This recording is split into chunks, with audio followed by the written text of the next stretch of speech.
It's great to be back. This is WNBC-TV, New York.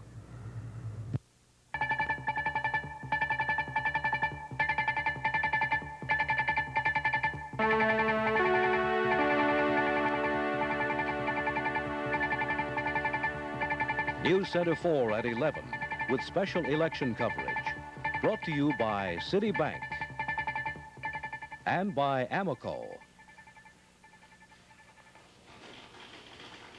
Good evening to you once again. I'm Chuck Scarborough. Jack Cafferty and I will be bringing you the latest election results this evening in Decision 78. And in New York State, Decision 78 has all the makings of a Democratic sweep for the statewide offices right now. We are projecting that Governor Hugh Carey will win in his race for the governorship to repeat his four-term race there, that he will beat Perry B. Dorier, the Assembly Minority Leader and Montauk lobster seafood man.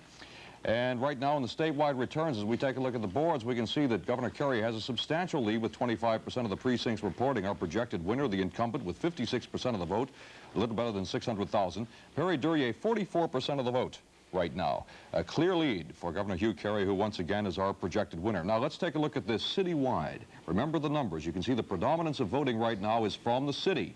And in the city, it's 66% for Carey, 34% for Dorier. So you can see right now New York City is the story in this race. Take a look at Long Island and the results there. Now this is Dorier country. Dorier is from Montauk. And look at this, how close it is on Long Island. Dorier with 53% to Carey's 47% in the breakout of the vote right there. Tony Guida is standing by right now. Governor Carey came on very strong in the final days of campaigning, came from behind to win. And he'll keep his job for another 4 years. Tony Guida has been looking at the reasons for this. He has our News Center 4 Associated Press poll. Tony? Chuck, one of the big issues of the campaign was who did more to aid New York City. Now, of the people who voted for a candidate because of his stand on New York City, 9 out of 10 favored Carey. Our poll also showed the subject of trust to be strong for Carey. Almost two-thirds, 63% of the voters who said they picked a candidate for trustworthiness picked Carey. And on the issue of taxes, 51% of the voters who are concerned about holding down taxes voted for Carey. And that probably was a result of Carey's announcement early on of a tax cut of more than $1 billion, the main effect of that to take place in 1979. Chuck?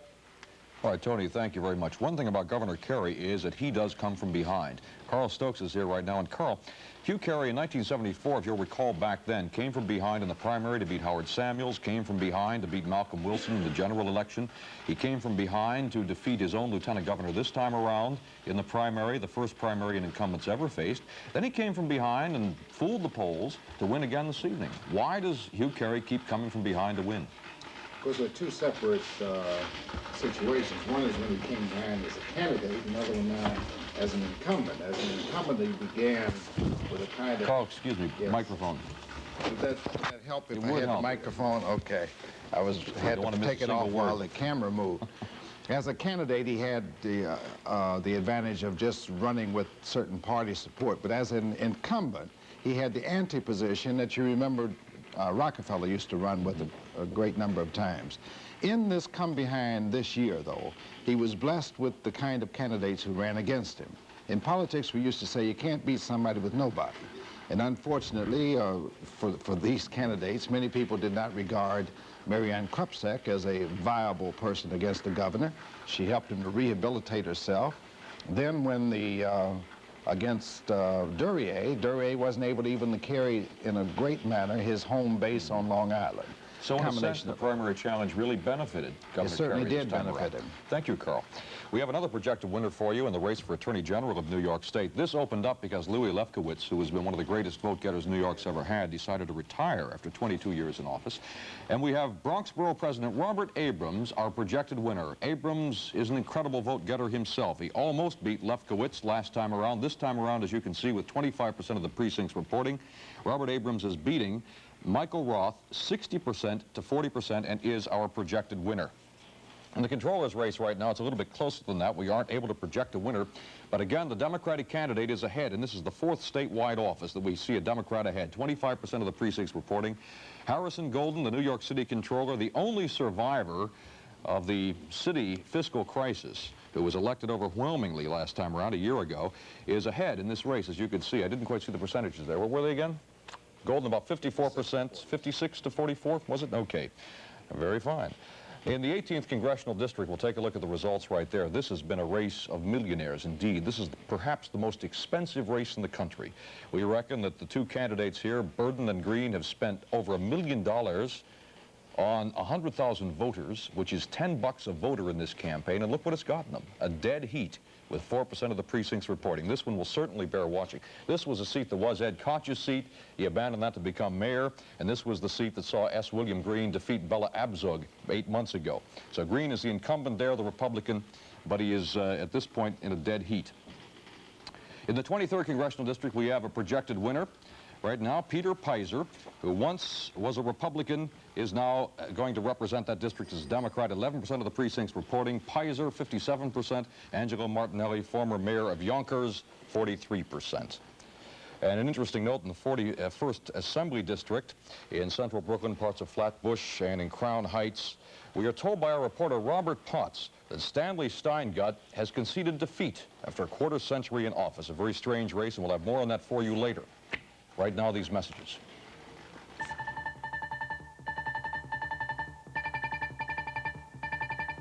You expect more from a leader.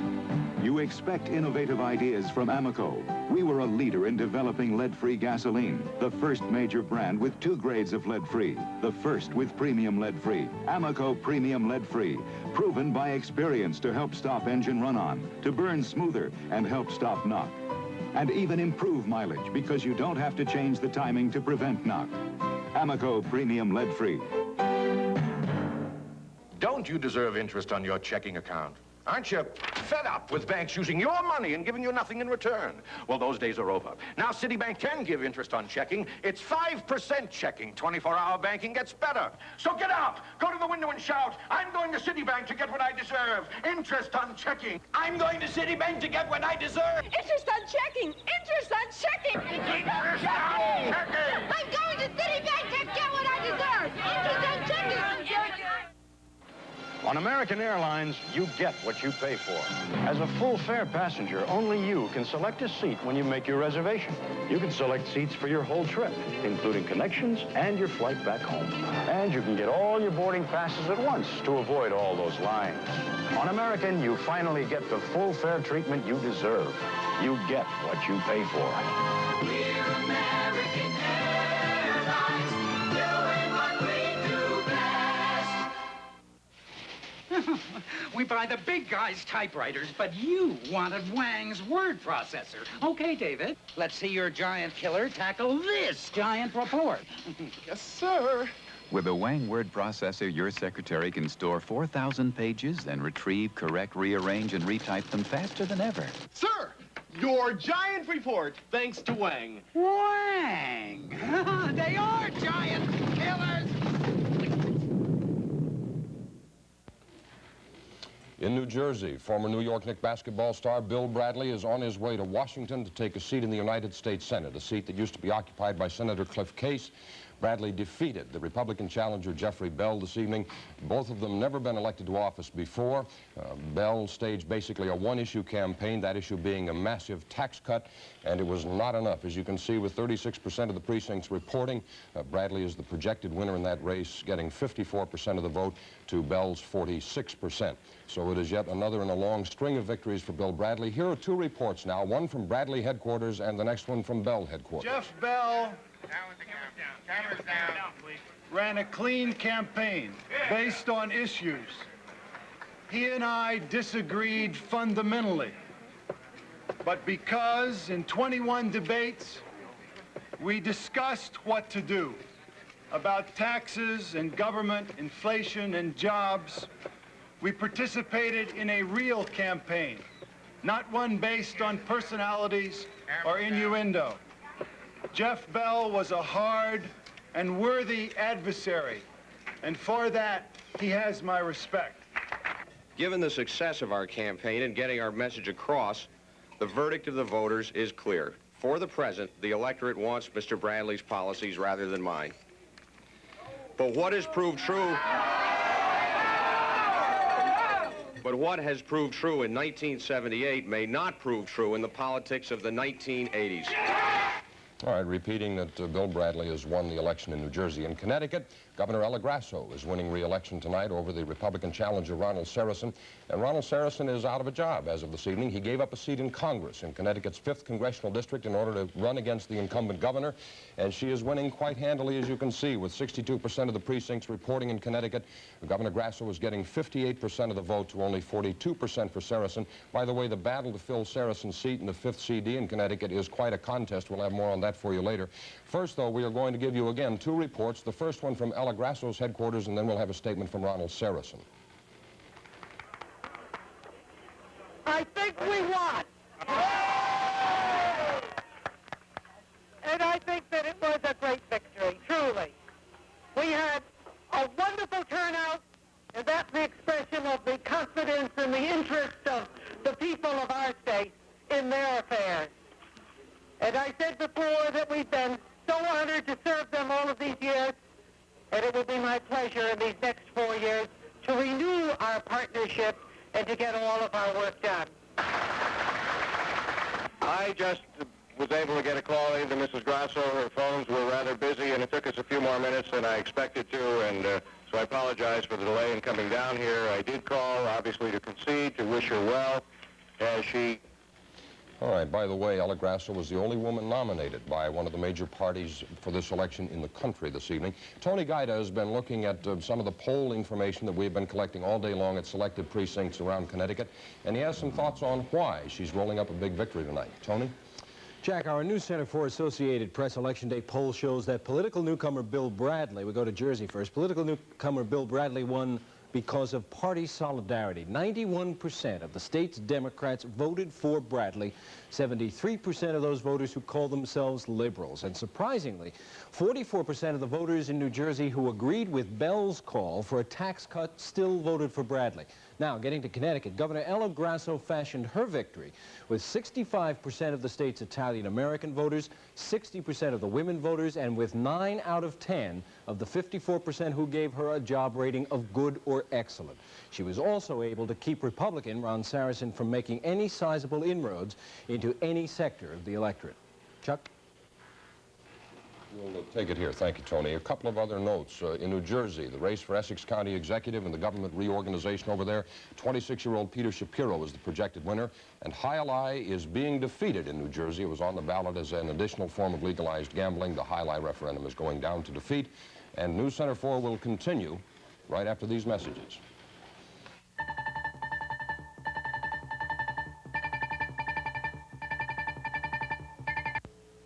Hey, Tony, I'm gonna change your sausage. Change my sausage? Change your sausage. Today, you're getting brown and served. Get country fresh flavor without that greasy taste. Change your sausage to brown and serve. Ready in 1/3 the time, Swift Premium Brown and Serve sausages have country fresh flavor with a juicy taste, not a greasy taste. Juicy! Not greasy. I'm glad you changed my sausage. Change your sausage to brown and serve. Introducing a new road car for America's toughest proving ground, the '79 Ford LTD. With more front seat room, more rear seat room, more window area, and more handling ease than last year's LTD, plus the power of a V8 engine standard. A road car to take you cross town or across the country. This land is your land. This land is my land. For America's toughest proving ground, the '79 LTD, only at your Ford dealers. Abracadabra, I sit on his knee. Presto, changeo, and now he is me. Hocus pocus, we take her to bed. Magic is fun. We're dead. Josephine Levine presents Magic, a terrifying love story starring Anthony Hopkins, Anne Margaret, and Burgess Meredith. Rated R. Starts tomorrow at select theaters in Manhattan, Westchester, Long Island, and New Jersey. This loyal Dannon user actually nicknamed her baby boy after our yogurt. People are loyal to all-natural Dannon because we're loyal to them. Jack and I will have more election returns for you later this evening. But first, the other news of the day. A Staten Island ferry missed its slip by 700 feet in fog-bound downtown Manhattan this morning. More than 250 commuters were injured. Most of them were released after emergency room treatment. There are 5 of them, though, who are still hospitalized, and Bob Teague has a report. 3,000 Manhattan-bound commuters were standing or sitting on the 730 Staten Island ferry, plowing through heavy fog when it crashed into a concrete seawall. The impact sent hundreds of passengers sprawling on the decks, against steel fixtures, and down the stairways. Some commuters got squeezed between cars parked on the boat. I didn't see anything. All I know, I came crashing through the door. I fell on my head, and the next thing, everybody was on my feet, and from my knee down, I feel very paralyzed.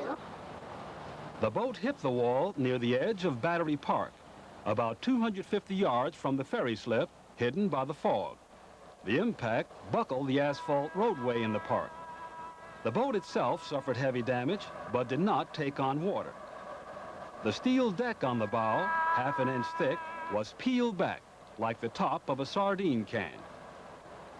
The boat's captain, a veteran of 30 years on the Staten Island run, was badly shaken by the accident.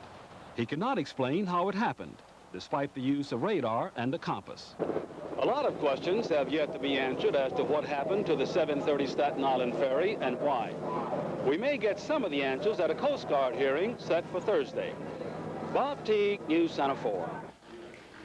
The owner of a candy distributorship in Audubon Avenue in Manhattan shot to death one of his employees this evening. 22-year-old Santos Fernandez was killed during a hold-up attempt at the store. The owner told police that 2 men entered the store. One of them began to pull a weapon. At that point, the owner took out his pistol and he fired, hitting Fernandez instead of the 2 hold-up men. Detective Horace Ford, an off-duty cop working as a bank teller, was killed yesterday during a shootout at the manufacturer's Hanover Trust branch in Flushing, Queens. The robbery suspect, David Robinson, was also killed.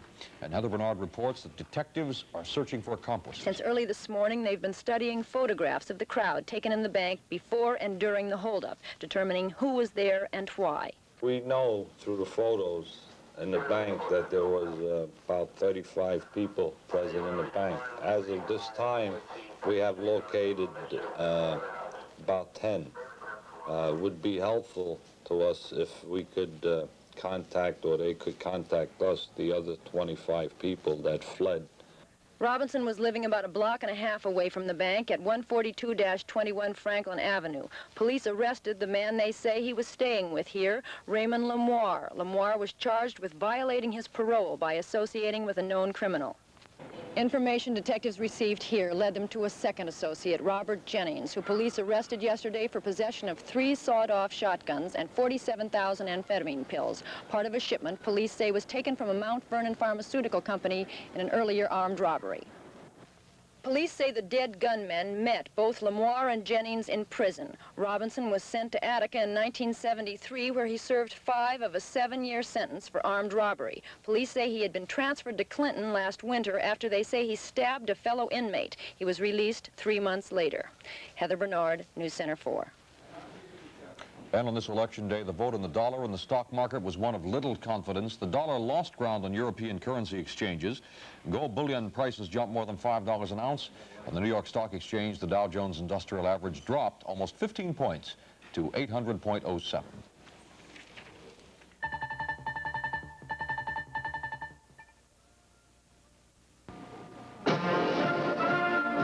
Here they come. Here come all the great new fashion looks from London Fog. Jackets, warm wool coats, leathers and raincoats that are exciting, classic, absolutely fabulous. That's the London Fog tradition. All the fashion news, plus that famous attention to detail. That's what we at London Fog call quality. That's what you call value. Fog outerwear is available at Hanes Company. Now there's a brighter way to Amsterdam. We're shining brighter. Starting December 13th, National flies non-stop to the heart of Europe, from New York to Amsterdam. We're shining brighter. Now National, the 3rd largest U.S. airline to Europe, flies you in wide cabin DC-10 comfort to Amsterdam. We're shining brighter. All with a way of doing things that's as big and bright as the sun itself. The bigger we get, the brighter we shine. Watch us shine. Everyone is following their luck to Lotto, New York's big money game, where you have 2 chances to win a fortune for $1. Just choose 6 numbers from 40 in each game. Then turn in your ticket and get the carbon copy, so you can check the numbers you picked against the numbers drawn on TV every Saturday night. Every number you match brings you closer to one of thousands of cash prizes, and 6 right could win up to $250,000 or more. Lotto, play it wherever you see the sign. Your lucky numbers could win you a fortune. I told 2 friends about Fabergé Organic Shampoo. And we told 2 friends. And so on, and so on. We Dallas cheerleaders are telling our friends about super rich Fabergé Organic Shampoo with pure wheat germ oil and honey. For super shine, super body, and fresh smelling hair, use it every day. You tell 2 friends, and they'll tell 2 friends, and so on, and so on, and so on, and so on, and so on. Fabergé Organic Shampoo and Conditioner with pure wheat germ oil and honey. Iran's new military government tightened its grip today. As Jim Bitterman reports, the day saw arrests of prominent Iranians while businesses tried to clean up after the devastation caused by rioters in Iran. Iran's new military government has not changed things here much. One of its first promises was that there would be adequate supplies of gasoline and heating oil. Still, there were long lines waiting for rationed amounts of fuel in one of the richest oil-producing countries in the world. On the streets, there are more troops than ever enforcing the martial law. Perhaps because of the military presence, there has been relative calm on the streets. One reason, the universities have been closed for a week, streets around them blocked by soldiers. Meanwhile, Tehran residents were trying to clean up the mess left by the rioters. The government information offices were among those attacked. There was very little the demonstrators had not destroyed. At the Amran Bank on Cox Street, the employees were beginning to sweep up the debris. There had been $10,000 in the bank's safe, which is gone now. The manager didn't have any idea when he might be able to open again. The Tehran Bazaar has been closed for 3 days now. There is an old story here that if the bazaar remains closed for 3 days in a row, the government will fall. But now that the military is in charge, that doesn't seem likely. The anti-government forces here are not armed. With the military running the government, opposing the government is a risky business. Jim Bitterman, NBC News, Tehran. Indira Gandhi, India's former prime minister, is back in political office this evening in a position of power, too. Mrs. Gandhi won a seat in the Indian parliament in an off-year election. The victory puts her in the position of being national opposition leader. Mrs. Gandhi was ousted as prime minister 19 months ago. Marv has sports after these messages.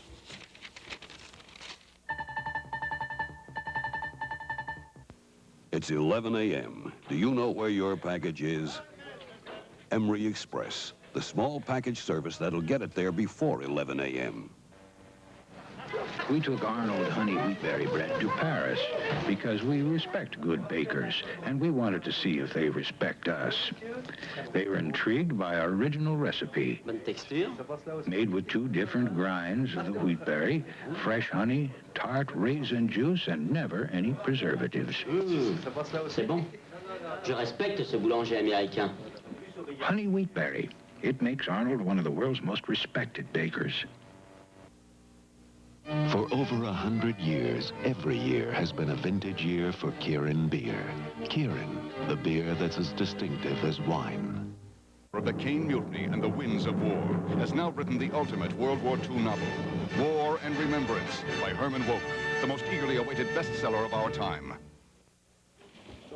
Here's Marv Albert to bring us up to date in the world of sport on this election eve. Marv? Well, Chuck, in that other election today was Jim Rice of the Boston Red Sox over Ron Guidry of the New York Yankees in a surprising romp. A landslide for Rice, who, of course, had a sensational year. .315 batting average, major league leader in 6 categories, including his 46 homers, 139 RBIs. But you have to be surprised that it was not even close. Rice with 20 first-place votes, Guidry with only 8, and Rice won it by 61 points. No question with the feeling that Guidry would be a shoo-in for the Cy Young. It hurt Ron's chances, and you can argue the merits of these 2 guys from now until next season. But Jim Rice has won it. He is the American League MVP. Scoreboard at the Coliseum. Islanders beat Minnesota 5-2. They are now within 3 points of the Rangers. Tomorrow night at the Garden, the Rangers go against the North Stars with 7 straight wins. The surprising Rangers have been on fire. A remarkable turnaround accomplished by this man, the coach and GM, Fred Shiro, who has turned this team defensively with both goalies, Wayne Thomas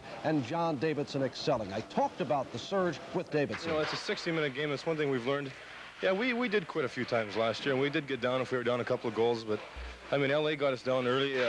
We gave up a puck at our blue line, and they came in and scored, and we gave it up again. They came in and scored again on a breakaway. We were down 2-1, but our guys fought right back, and we killed them in the third period. I think right now we're oozing with the confidence that if we do get down, no problem. It's a 60-minute game. We've taken a while to learn it, but we finally have accepted it, and we're not quitting at all. All right, the other NHL games tonight. Another win for Atlanta, beat Vancouver 4-2 in the third. Toronto leads St. Louis 5-0. NBA, Portland's win streak stopped at 5, walloped by Washington 143-103. Milwaukee over Boston 125-108. Celtics now 2-8. San Diego beat New Orleans 121-115. And the hot Lakers 112. The Chicago Bulls 111. That's sports. Back to Chuck. Thank you, Marvin. Here's Dr. Frank Field with a look at the weather, which was part of the story this election day. Frank? Yes, it was, and it's cloudy now. There are a few showers around, most of them missing the city. Here are the readings in Central Park. At the moment, under cloudy skies, it is 49. The relative humidity, 77%. The wind is north at 9. Barometer is falling, and the 5-day forecast indicates that we have some lovely mild weather coming our way. Our 5-day forecast shows that temperatures will gradually begin to bounce back. After partly cloudy skies tomorrow, with the breaks appearing during the afternoon, we expect to get up to a high of 56. For Thursday, fair and mild. And note that on Thursday, Friday, Saturday, and Sunday, the temperatures start inching back again, getting up into the low 60s on Thursday, into the mid-60s on Friday. And then by Saturday and Sunday, who knows? Forget about fall, with temperatures getting close to 70 degrees, lots of sunshine if our 5-day forecast holds up. So, for tonight, we're looking for cloudy skies, some periods of light rain still possible, a low of 43. And for tomorrow, a gradual improvement becoming fair, and Jack and Chuck will be back right after this. Ready, set, come to Altman's for pre-holiday fashion sales. Save on winning sweater dresses, knit especially for Altman's, were $66 to $95. Save half on French, Italian, and American designer scarves. You'll even save on gold and diamonds. You're the winner at Altman's, a most surprising store. Branches, too. We buy the big guys' typewriters, but you wanted Wang's word processor. Okay, David, let's see your giant killer tackle this giant report. Yes, sir. With a Wang word processor, your secretary can store 4,000 pages, then retrieve, correct, rearrange, and retype them faster than ever. Sir, your giant report, thanks to Wang. Wang! They are giant killers! I look everywhere. I find nothing. Suppose you lose your wallet on vacation. I've no cash, no credit cards. You have nothing? What about your raincoat? Good idea. Mario? We have no money. We got problems. What'll you do? What will you do? Rely on American Express traveler's checks. If they're lost, you can get a full refund at over 60,000 places. American Express traveler's checks. Don't leave home without them.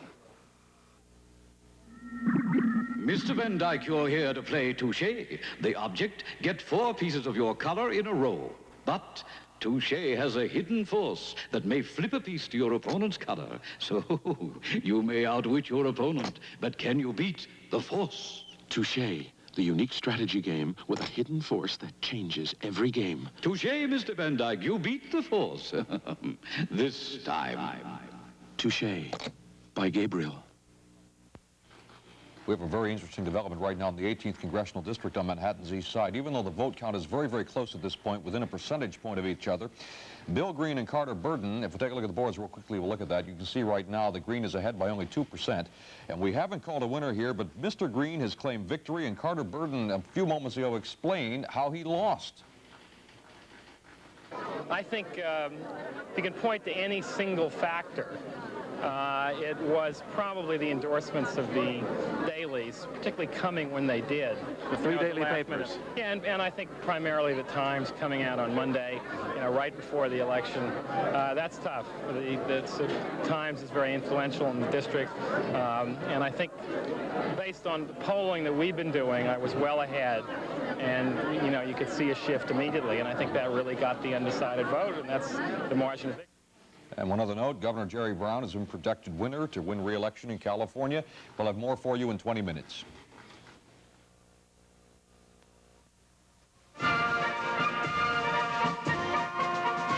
NBC News continues its election night report, Decision 78. Here is John Chancellor. And NBC News now projects Edmund G. Brown, Jr. to be the winner of the contest for governor of California, beating Abel Younger. Jerry Brown expected to build up a fairly sizable lead.